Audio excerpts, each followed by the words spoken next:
நாகசக்தி அருள்வாக்கு நேயர்களுக்கு வணக்கம். நான் உங்கள் நாகசக்தி அருள்வாக்கு ஜோதிடர் கோமலகாந்தி.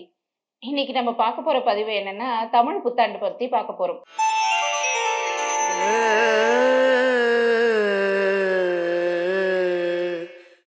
மகர ராசிக்கு இந்த விஸ்வாவசு வருஷம், அதாவது தமிழ் புத்தாண்டு எப்படி இருக்க போகுதுன்னு சொல்லிட்டு சோழி பிரசனை போட்டு இப்ப நம்ம பார்க்கலாம். ஓம் நாகத்வஜாய வித்மஹே நாகரூபாய தீமஹி தன்னோ நாகதேவி பிரசோதயாத்.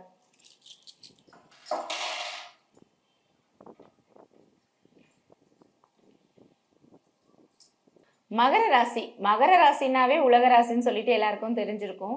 அதாவது உலகத்தில் உள்ள எல்லா உயிர்கள் மீதுமே ரொம்ப அன்பு கொண்டவர்கள் பார்த்தீங்கன்னா இந்த மகர ராசிக்காரர்களாக தான் இருப்பாங்க.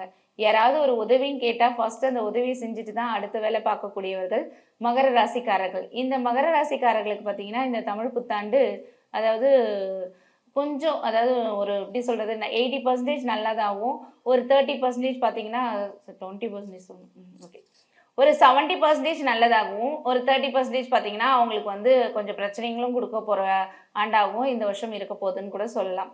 அதே மாதிரி பார்த்தீங்கன்னா இவங்களுக்கு 2ல் வந்து வாக்குஸ்தானத்தில் ராகு பகவான் போய் உட்கார போகிறாரு. ராகு கேது பயிற்சியில் 2ல் ராகு இருந்தால் பார்த்தீங்கன்னா கண்டிப்பாக வந்து வாக்கில் வந்து ஒரு கடுமையான வார்த்தைகளாக வந்து இவங்க கிட்டேருந்து வெளிப்பட போகுது. அதாவது கணவன் மனைவிக்குள்ள பிரச்சனை வரப்போகுது, லவர்ஸ்குள்ள பிரச்சனை வரப்போகுது, தேவையில்லாத வார்த்தைகளை விட போகிறீங்க.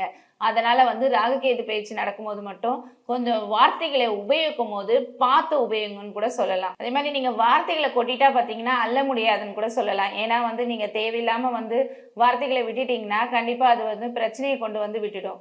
அதே மாதிரி பார்த்தீங்கன்னா உங்களுக்கு 3ல் வந்து தைரிய வீரிய ஸ்தானத்தில் சனி பயிற்சியில் சனி பகவான் 3ஆம் பாவத்தில் பயிற்சி அடைஞ்சிருக்கார். 3ஆம் பாவம்ன்றது பார்த்தீங்கன்னா தைரிய வீரிய ஸ்தானம். ரொம்ப நாளாக பார்த்தீங்கன்னா ஏதாவது பிஸ்னஸில் வந்து உங்களுக்கு முயற்சியே எடுத்திருப்பீங்க. ஆனால் ஒரு பயத்தில் வந்து இந்த முயற்சி பண்ணலாமா, புதுசாக வந்து ஒரு மிஷின் வாங்கி போட்டு எக்ஸ்ட்ரா மிஷின்லாம் வாங்கி போட்டு எக்ஸ்ட்ரா வந்து தொழிலாளர்களெல்லாம் வந்து அப்பாயின்மெண்ட் பண்ணி அதாவது உங்களுக்கு அவங்க வேலையில் பார்த்தீங்கன்னா முன்னேற்றம் பண்ணலாம், விரிவுபடுத்தலாம் அப்படின்னு சொல்லி நிறைய பேர் நினச்சிருப்பீங்க. ஆனால் ஏதோ ஒரு பயத்தில் பார்த்தீங்கன்னா இந்த மிஷின் வாங்கலாமா இல்லை புதுசாக அப்பாயின்மெண்ட் பண்ணலாமா, புது ஆளுங்களை சேர்க்கலாமா அப்படின்ற ஒரு கன்ஃபியூஷன் பார்த்தீங்கன்னா உங்களுக்கு இருந்துக்கிட்டே இருக்கும். ஸோ இந்த சனி பயிற்சியில் பார்த்தீங்கன்னா அந்த ஒரு தாட் உங்களுக்கு வரவே வேண்டாம். கண்டிப்பாக தைரியமாக இறங்கி செய்வீங்க.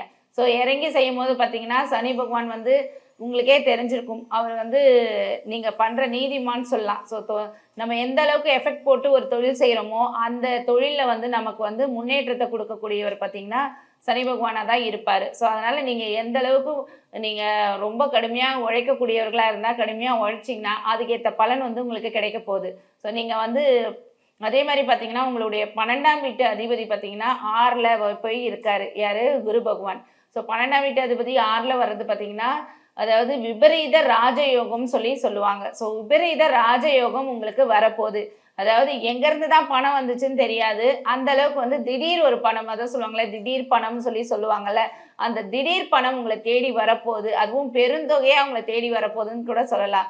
ரொம்ப நாட்களாக ஏதாவது ஒரு அதிர்ஷ்டம் அடிக்காதா, இல்லை ஏதாவது ஒரு பூதம் கிடைக்காதா, இந்த விளக்கு தேய்க்கலாமா, பூதம் வருமா, அந்த மாதிரிலாம் யோசிச்சுட்டு இருந்திருப்பீங்க. ஸோ அவங்களுக்குலாம் பார்த்தீங்கன்னா இந்த வருஷம் பார்த்தீங்கன்னா நீங்கள் விளக்கும் தேய்க்க வேணாம், பூதமும் வர வேண்டாம், பணம் மட்டும் தேடி வரப்போகுதுன்னு கூட சொல்லலாம். ஸோ அந்த அளவுக்கு வந்து பண விஷயத்தில் சரி உங்களுக்கு லாபத்தை அள்ளி கொடுக்க போகிறாரு.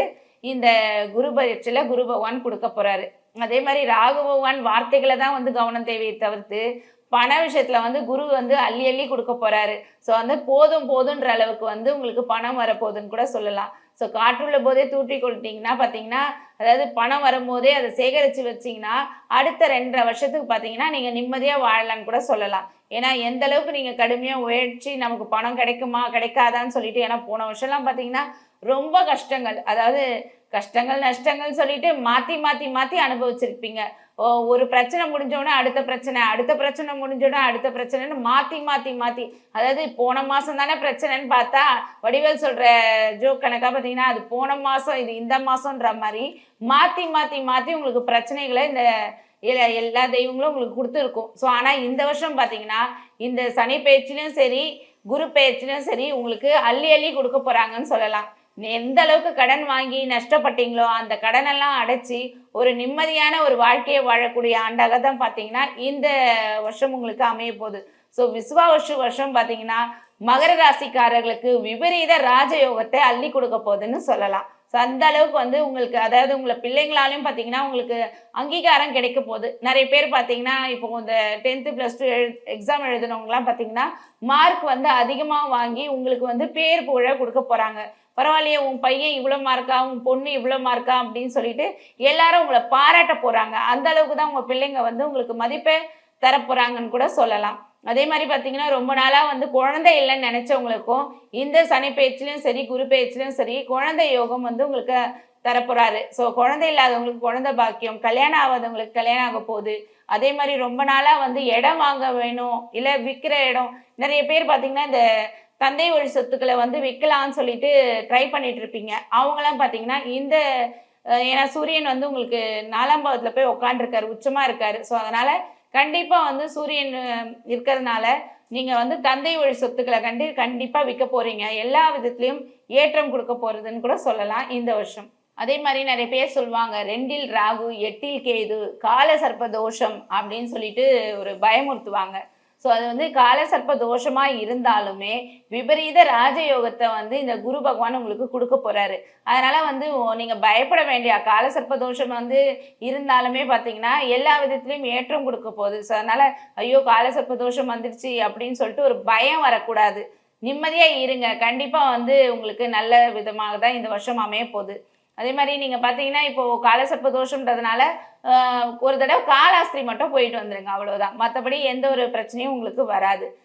இந்த ராகுவும் பார்த்தீங்கன்னா உங்களுக்கு அதாவது சொல்லுவாங்க மறைமுகமான பணங்கள், அதாவது நீங்கள் யார்கிட்டயாவது கொடுத்து டபுளாக வரணும் ட்ரிபிளாக வரணும்னு சொல்லிட்டு இந்த ஷேர் மார்க்கெட்டில் இன்வெஸ்ட் பண்ணிங்கன்னா கண்டிப்பாக வந்து அது மூலயமா உங்களுக்கு பணம் வரப்போகுது. அதே மாதிரி நிறைய பேர் வந்து நகை வாங்கணுன்ற போது ஏன்னா உங்களுக்கு பணம் வரப்போகிறதுனால அதை வந்து நீங்கள் நகையில் இன்வெஸ்ட் பண்ணலாம். ஸோ நகைகள் வாங்கி வைக்கும் போது நகைகள்லேருந்து இப்போ உங்களுக்கே தெரியும் தங்க விலை எந்த அளவுக்கு ஏறுமுகமாக போயிட்டே இருக்குன்னு சொல்லிட்டு. ஸோ அதனால் எல்லா விதத்துலையும் வந்து உங்களுக்கு ஏறுமுகமாக இந்த வருஷம் வந்து தங்க விலை ஏறப்போகுது. அதனால் தங்கம் வாங்கும் போது பார்த்தீங்கன்னா நீங்கள் தங்கம் தாராளமாக வாங்கி சேர்த்து வைக்கலாம். விசுவா வருஷத்துடைய ராஜாவா பார்த்தீங்கன்னா சூரிய பகவான் தான் வராரு. சூரிய பகவானுடைய தானியம் வந்து கோதுமை. ஸோ கோதுமையில் வந்து சப்பாத்தி செஞ்சு அந்த கோயில் வாசலில் இருக்கிறவங்க இந்த மாதிரி ரோட்டில் சுற்றிட்டு இருக்கவங்க யாராவதுக்கு வந்து நீங்கள் கொடுக்கலாம்.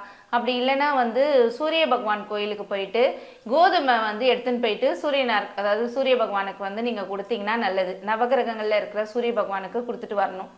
ஸோ இந்த மாதிரி ஒரு விஷயங்கள்லாம் நீங்கள் பண்ணிட்டு வந்தீங்கன்னா, அப்படி இல்லைன்னா பார்த்தீங்கன்னா நைட்டு வந்து அதாவது கோதுமையை ஊற வச்சுட்டு காலையில் எழுந்து அவிச்சிட்டு அந்த கோதுமையை அவிச்சிட்டு என்ன பண்ணுறீங்கன்னா பசுமாட்டுக்கு கொடுங்க. ஏன்னா பசுமாட்டில் பார்த்தீங்கன்னா 30 முக்கோடி தேவர்கள் பசுமாட்டில் வாசம் செய்கிறாங்க. ஸோ அதுக்கு கொடுக்கும்போது பார்த்தீங்கன்னா உங்களுடைய பிரச்சனைகள் எல்லாமே நிவர்த்தி ஆகும்.